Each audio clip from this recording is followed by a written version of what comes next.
BNP ক্যাডাররা সাবধানে থাকেন।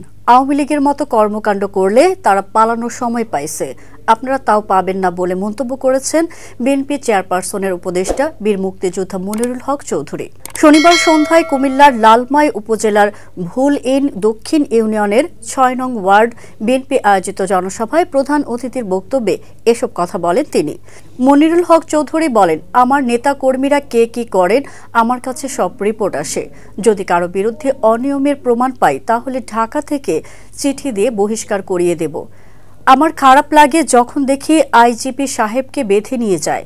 এটা দেখে খুশি হওয়ার দরকার নেই, এটা থেকে শিক্ষা নিতে হবে।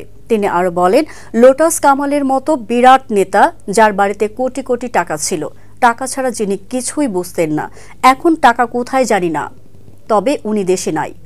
এই টাকার মূল্য কি? এখন তো 7 দিনেও 1 পোয়া চালের ভাত খান না, ডিম মুখে দিলে থাকে না, যাও খেলে অর্ধেক দাঁতে লেগে থাকে। লাভটা কি? হারামের টাকার বরকত নাই, আর ওনার জীবনে হারাম ছাড়া কিছুই নাই।